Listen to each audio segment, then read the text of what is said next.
Buenos días. Es el pastor de la iglesia, Jesús Manzano, quien hace la lista de los que tenemos que predicar cada domingo. Y como veis, a mí no me perdona. Cuando me muera, irá a la tumba y dirá: Juan Antonio, despierta, tienes que predicar el domingo. Mientras haya energía, hay que seguir. He investigado el tema. En España hay 700 pueblos con nombres de la Virgen María. No solamente los nombres, también las figuras, las imágenes, los retratos. Vírgenes que van desde la Moreneta de Cataluña, que parece que nació en Guinea Ecuatorial, a la Virgen del Rocío de Huelva, blanca y rubia, de la raza aria que quería Hitler. Con Cristo ocurre lo mismo, pero menos. 500 pueblos tienen el nombre y el retrato, supuesto retrato de Jesucristo. Desde el Cristo del gran poder, que le llaman el Cristo de los presos, hasta el Cristo de los gitanos, que lo sacan en Sevilla con cara de gitano. Todos estos retratos de la Virgen María y de Jesús no corresponden a la realidad. Esta mañana os voy a hablar de un auténtico retrato de Cristo.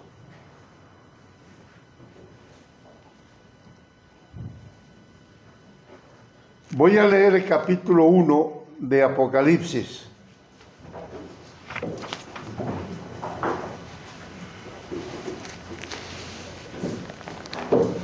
Primero el versículo 1. Si tienen la Biblia pueden abrirla. Apocalipsis 1:1. Primero, la revelación de Jesucristo que Dios le dio para manifestar a sus siervos las cosas que deben suceder pronto, y la declaró enviándola por medio de su ángel a su siervo Juan. Y ahora versículo 13 al 16. Mejor el 9. Estoy viendo aquí. Yo, Juan, vuestro hermano y copartícipe vuestro en la tribulación, en el reino y en la paciencia de Jesucristo, estaba en la isla llamada Patmos, por causa de la palabra de Dios y el testimonio de Jesucristo. Yo estaba en el Espíritu en el día del Señor, y oí detrás de mí una gran voz como de trompeta que decía: Yo soy el Alfa y la Omega, el primero y el último. Escribe en un libro lo que ves y envíalo a las 7 iglesias que están en Asia. Que Dios bendiga su palabra. Amén. ¿Qué hacía Juan en Patmos?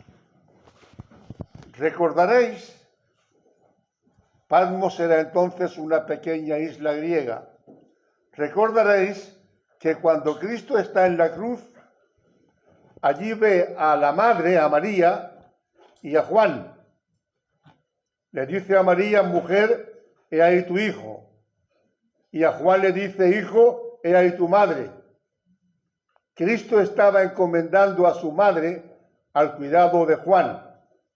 Cuando él muere y se va al lugar de donde vino, Juan toma a María y se va con ella a Éfeso. Éfeso era una ciudad muy importante de Turquía entonces. María muere en Éfeso. Allí está enterrada. Yo he estado en Éfeso más de una vez y he visto el lugar donde dice que tienen la tumba de la Virgen María. Cuando María muere en Éfeso, Juan regresa a Jerusalén y plantea un problema a las autoridades. ¿Qué hacemos con Juan? ¿No podemos matarlo? Porque el pueblo se sublevaría. ¿Qué hacemos con él? Vamos a desterrarlo a la isla de Patmos y lo destierran. Y de Patmos él pasa a Jerusalén, donde muere después de un tiempo en Patmos. Un consejo: si podéis ahorrar un poquito de dinero, vayan a Patmos. Tenéis que ir a Grecia, y de Grecia hay un barco que os lleva a Patmos. No tiene la isla, no tiene aeropuerto. Yo he estado en Patmos 2 veces.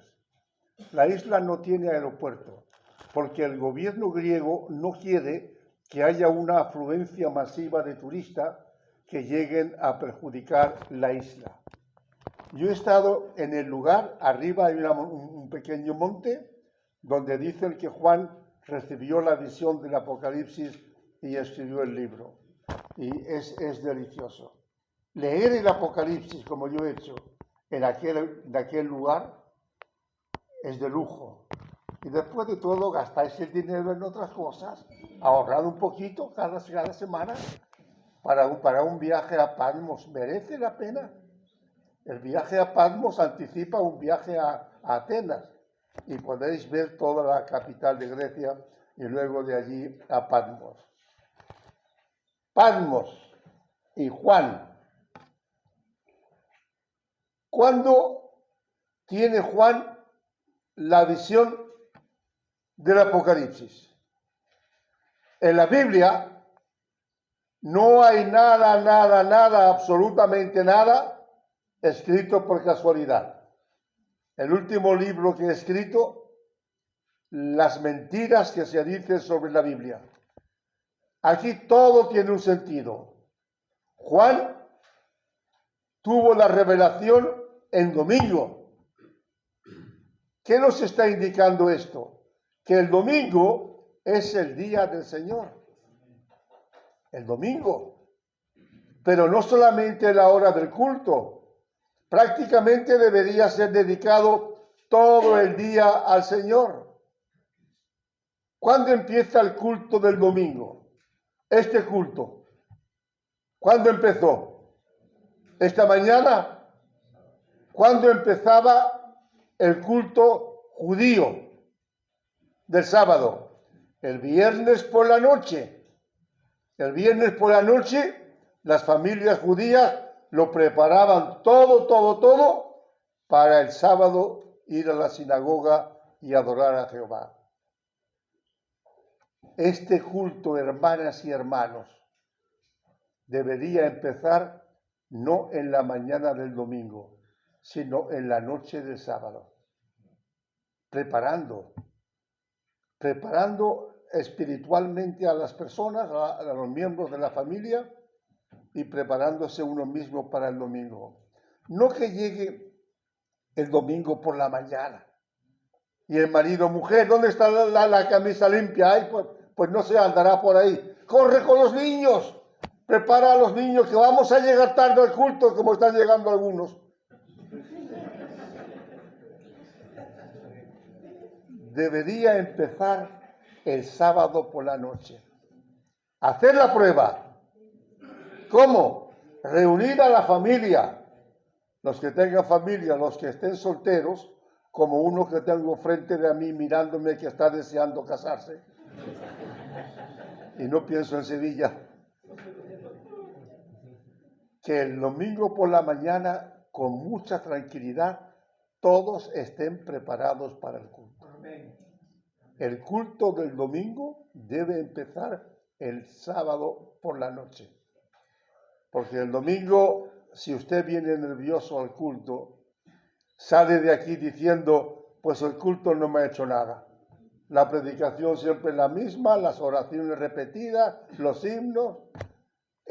Usted se lleva del culto lo que trae al culto. Si usted viene vacío, si no viene espiritualmente preparado, como estaba Juan, se irá vacío espiritualmente. Y no le eche la culpa al predicador. No se la eche.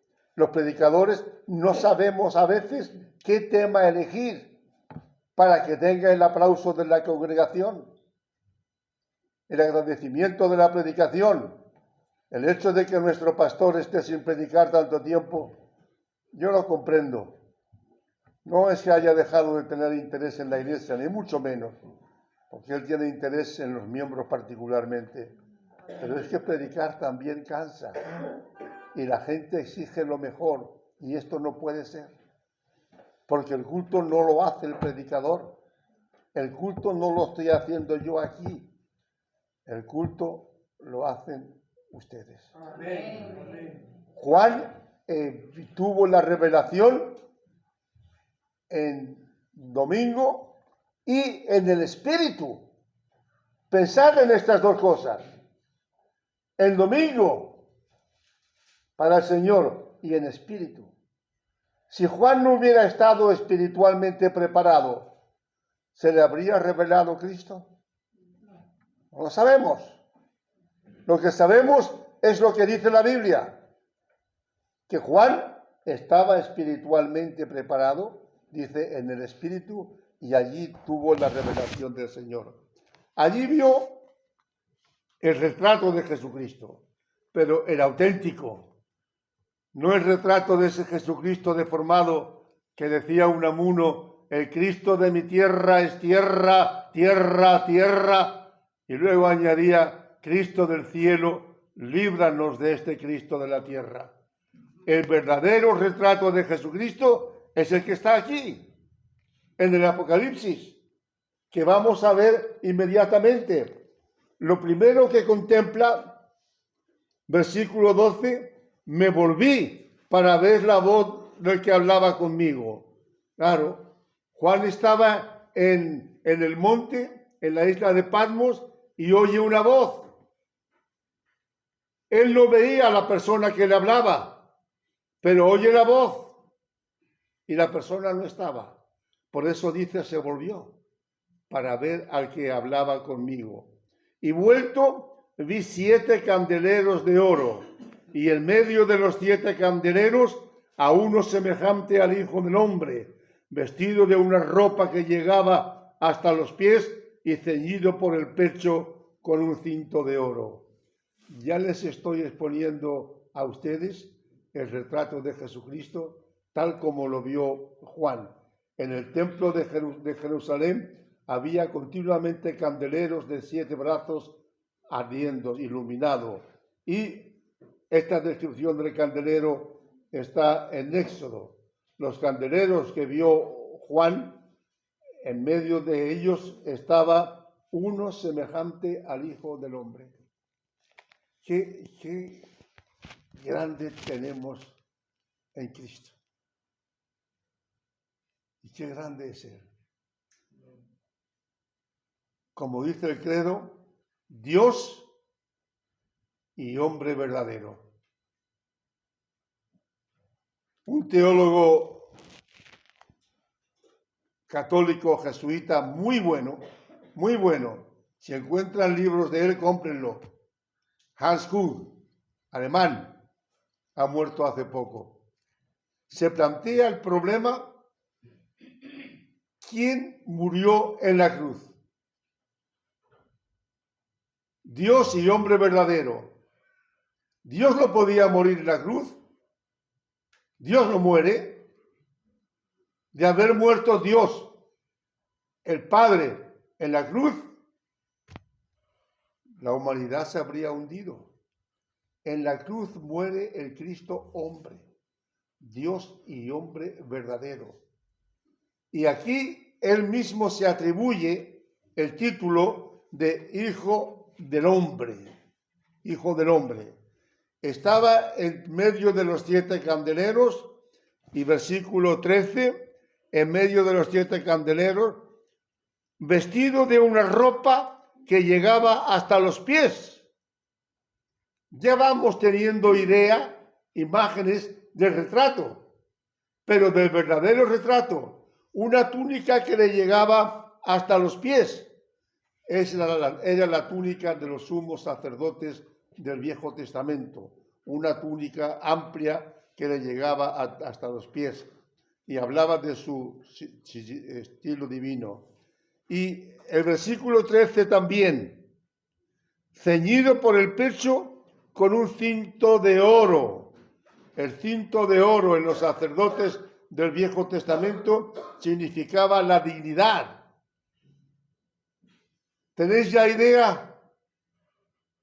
¿La vais cogiendo o predico en vano? Ya estamos haciendo el retrato de Jesucristo. Estaba en medio de 7 candeleros. Él tenía un cinto, como los grandes sacerdotes del Viejo Testamento. Tenía una ropa que le llegaba hasta los pies. Y la cabeza, versículo 14, vamos con la cabeza ahora. Su cabeza y sus cabellos eran blancos como blanca lana, como nieve. Pero es que Jesucristo muere cuando tenía 33 años y él tenía una cabellera color castaño preciosa. Era nazareo. Tenía unos cabellos que le caían por los hombros, totalmente color castaño. ¿Cómo es que lo ven aquí con cabellos blancos? ¿Es que en el cielo salen canas? Cuando estemos en el cielo, los que tengan el cabello negro, ¿les saldrán canas? Aquí dice que su cabeza era blanca, sus cabellos eran blancos como blanca lana, como la nieve. Yo escribí un libro hace ya algunos años, he escrito 55, sobre los testigos de Jehová, apuntando a la torre. Los testigos de Jehová afirman que Cristo no fue Dios. Pues este versículo dejan en ridículo a los que sustentan esa teoría. Porque esto nos remite a Daniel y a Ezequiel, donde ven a Jehová con la cabeza y los cabellos blancos. ¿Qué nos está diciendo Juan? Que el Cristo del Nuevo Testamento es el mismo Jehová del Viejo Testamento. El Padre y yo una misma cosa somos. Y quien me ha visto a mí, ha visto al Padre. Como decía el loco del francés Ernesto Renan, que Cristo nunca tenía conciencia de ser Dios. La tenía. Quien me ha visto a mí, ha visto al Padre.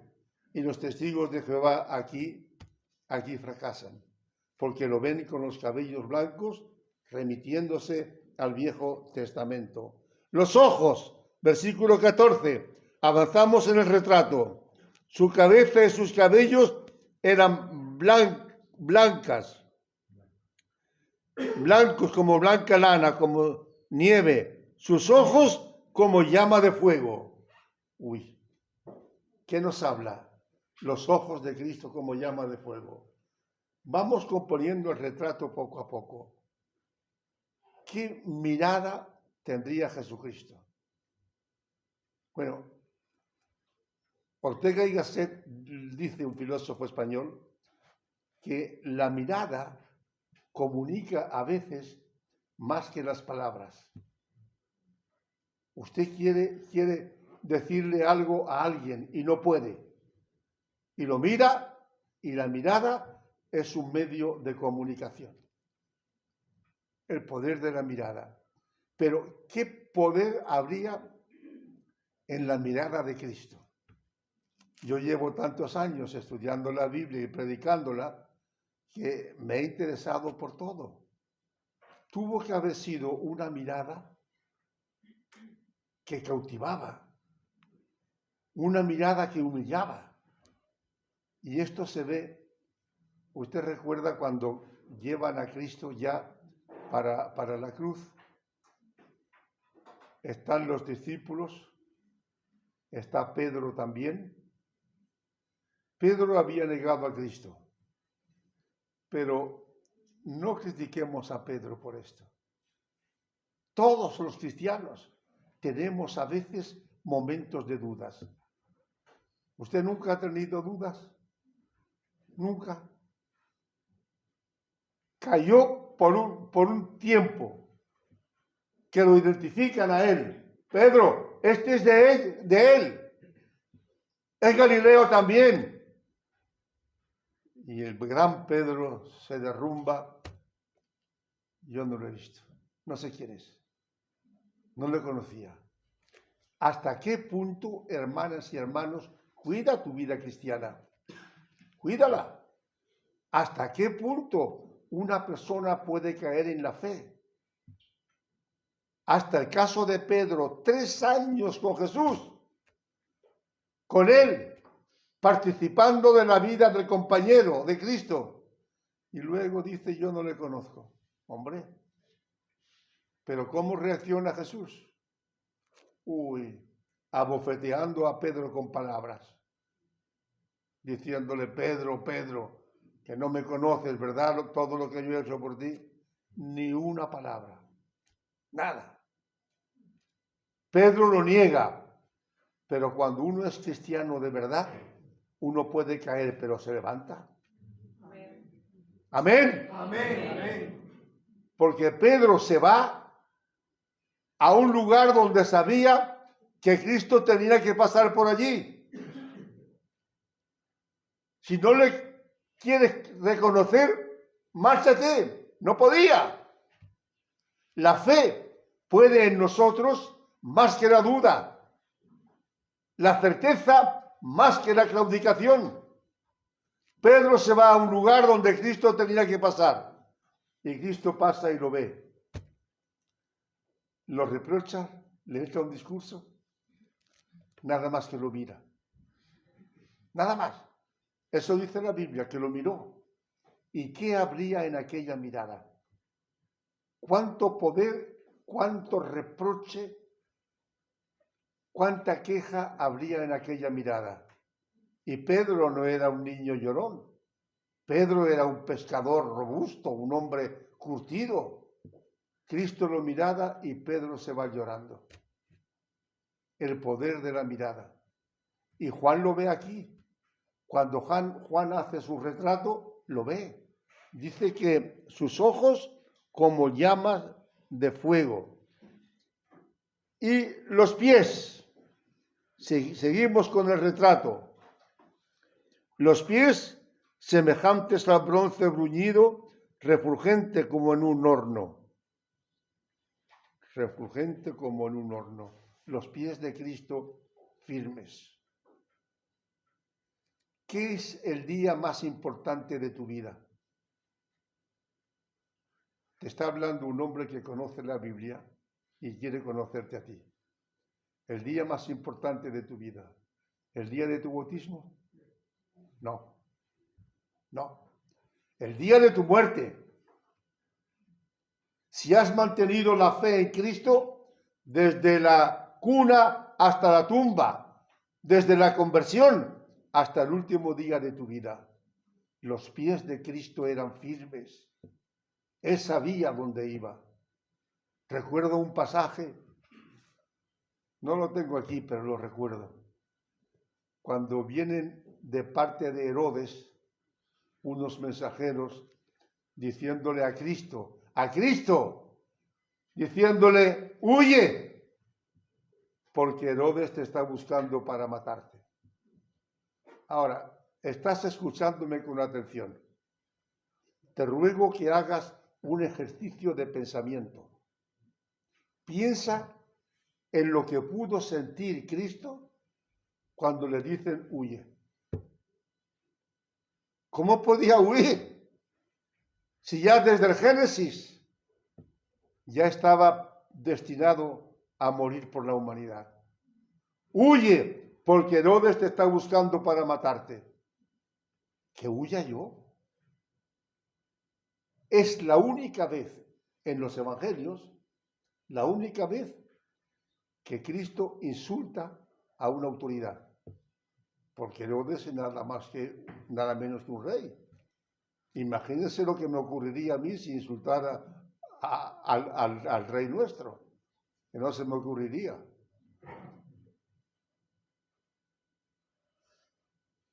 No solamente se sentiría indignado, sino que además lo insulta diciéndole que huya yo, decirle a esa zorra Fijaos que emplea el femenino, para que el insulto sea doble. No le llama zorro, le llama zorra. Descalificativo. Decirle a esa zorra que voy a andar hoy, mañana y pasado mañana, porque un profeta no puede morir fuera de Jerusalén. Aquí están los pies. Aquí está el retrato, en los pies de Cristo, firme. Que nos convirtamos a Cristo, que nuestro pastor nos bautice, muy bien. Pero eso hay que mantenerlo a lo largo de toda la vida. Amén. Amén. A lo largo de toda la vida, hasta la tumba, la firmeza de Cristo. Voy a andar hoy, mañana y pasado mañana. Después de mi bautismo, voy a seguir siendo cristiano, asistiendo a la iglesia esta semana y la otra y este año y el otro, hasta el día que Dios me lleve. La firmeza en los pies de Cristo es un símbolo de nuestra firmeza en la fe. Que si hemos creído en Cristo como Salvador del mundo, le sigamos hasta el día de nuestra muerte. Pero Juan Antonio, a veces es que tengo dudas. Tengo dudas y me vengo abajo. La duda no siempre es mala. La duda puede ser positiva. Cuando la duda te dé ocasión de vencerla, de remontarla, de pensar en tu situación de duda, no quedar en ella. Los pies eran pies firmes, simbolizando nuestra permanencia eterna con Cristo hasta el día de la muerte. Y siempre me he acordado, bueno, pues un predicador no puede repetirse. Pues yo me voy a repetir ahora, porque siempre me he acordado del primer coche que tuvo España después de la guerra civil. Ahora, si tú tienes dinero, puedes comprar el coche que quieras.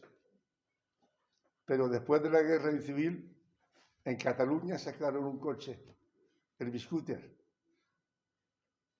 de lata. El problema del Biscúter es que no tenía marcha atrás. Como un cristiano tampoco tiene marcha atrás. ¿Y qué hacían si se equivocaban? Pues se levantaban, lo cogían entre dos y daban la vuelta al coche. No tenía marcha atrás. Tú eres cristiana y cristiano. ¿Tú tienes marcha atrás? Dímelo. ¿Tiene? No. El cristiano no tiene marcha atrás. Los pies de Jesucristo firme. La boca. Versículo 16. Tenía en su diestra 7 estrellas. De su boca salía una espada aguda de 2 filos. ¿Tú crees que se equivocó Juan al hacer este retrato? Una espada en la boca. La espada está en la boca. La espada se pone aquí. ¿Qué simboliza una espada en la boca? Quiero opiniones. ¿Qué simboliza? La palabra. Que la palabra de Dios debe estar en nuestros labios continuamente. Es lo que dice el autor de la epístola a los hebreos. En la boca, la espada de 2 filos. La Biblia es la espada, dice el autor de la epístola a los hebreos. Y aquí Juan lo ve con la espada en la boca. El rostro, versículo 16.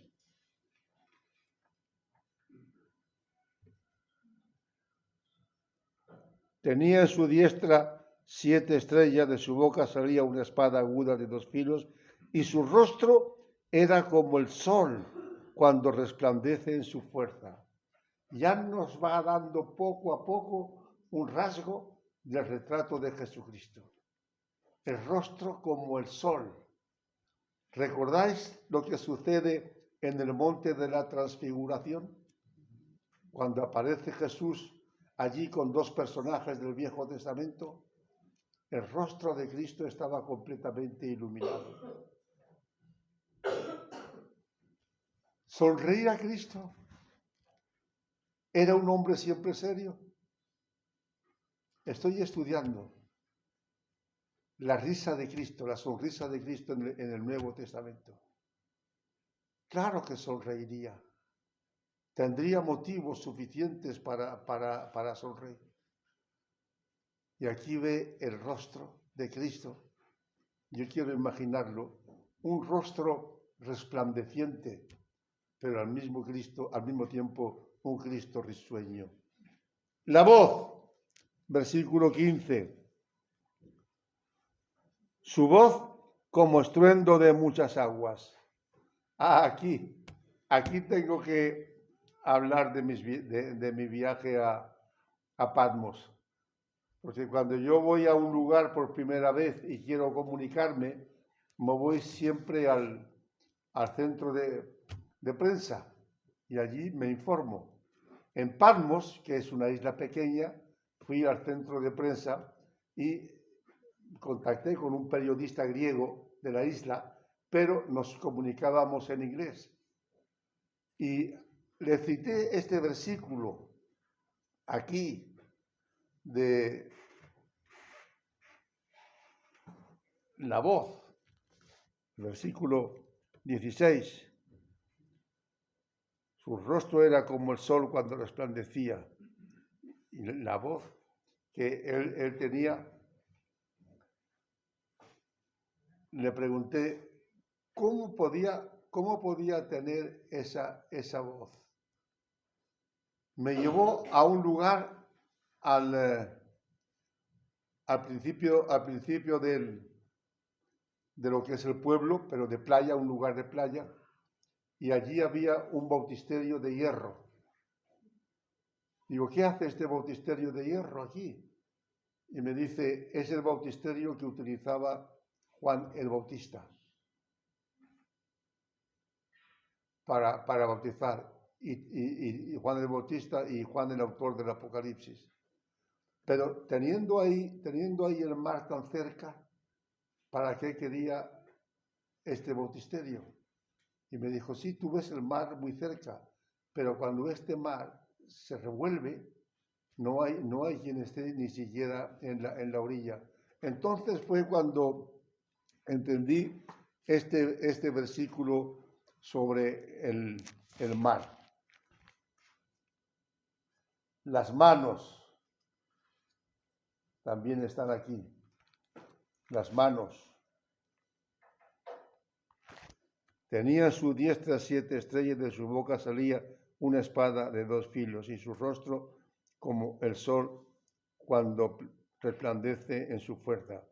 Cuando le vi, caí como muerto a sus pies. Es el fin del retrato. Cuando Juan describe todo el retrato de Cristo, reacciona, no es con miedo, no, es una sensación diferente al miedo, la misma que sintió Isaías cuando dijo Isaías, después de haber visto a Dios en el templo, ay de mí que soy muerto. Ay de mí que soy muerto significa, ay de mí, ser humano que he visto a Dios. Y Juan, después de ver todo el retrato de Jesucristo, dice, ay de mí, caí como muerto a sus pies. Es natural. Yo no sé si le damos total importancia al hecho de ser cristianas y cristianos. ¿Se la damos? Significa que hemos entrado en contacto nada menos que con Dios. Mirad a mí, dice él en el Viejo Testamento, y sed salvos todos los términos de la tierra. Cuando miramos a Dios, cuando comprendemos totalmente que la salvación nuestra depende de haber tenido una comunicación con el Eterno, deberíamos reaccionar de una forma distinta. ¿Tú crees que es poca cosa que Dios haya pensado en ti? ¿Es poca cosa que tú sigas pensando en Dios? Es más grande que el monte Everest. Que Dios, decimos a veces, lo decimos erróneamente, no lo digas nunca, es que yo no lo merezco, lo mereces. Si no lo merecieras, no lo tendrías. Pero lo mereces porque Dios lo buscó y tú respondiste a Dios. O al revés, tú buscaste a Dios y Él te respondió a ti. Pero la grandeza es tanta que yo soy maestro en las palabras y no puedo describirlas. La grandeza de tener a Dios el Eterno, a Jehová, el autor de la creación, el autor de nuestras vidas. Tener a Dios con nosotros. Porque tú tienes a Dios. Lo tienes en su totalidad. Lo tienes. Y si alguna vez tienes duda, lee a Pablo. En Dios vivimos. ¿Qué más? En Dios nos movemos y en Dios somos. ¿Esto no es grande? No pida a los predicadores de este púlpito que te den cosas nuevas. Aprende las viejas. Que estás aquí por tu creencia en Dios.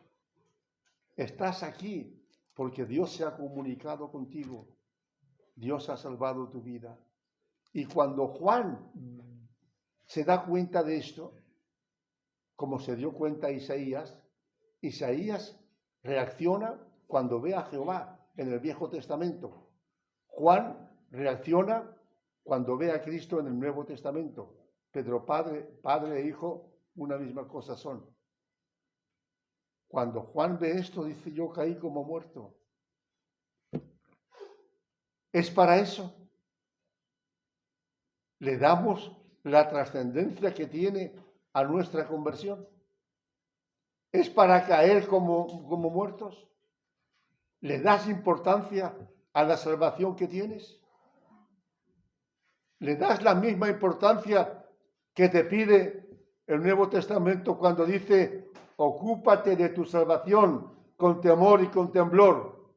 Con temor a perderla, con temblor a no conservarla. Es Dios quien está contigo. Caí como muerto. ¿Y qué hace Dios? Cuando caemos humillados ante su presencia, Dios nos dice: no temas, yo soy el primero y el último. Amén. No temas, yo soy el primero y el último. Estoy escribiendo otro libro, porque no paro, sobre cristianismo e islam. Y Mahoma, en el siglo VI, dijo que era el último profeta. No fue el último profeta. El último profeta fue Cristo. Yo soy el primero, porque en el principio era el verbo, luego el primero. El verbo era con Dios y el verbo era Dios. Y el último, porque después de Cristo ya no hay profeta enviado por Dios. En Él vivimos, nos movemos y somos. Pues ya está.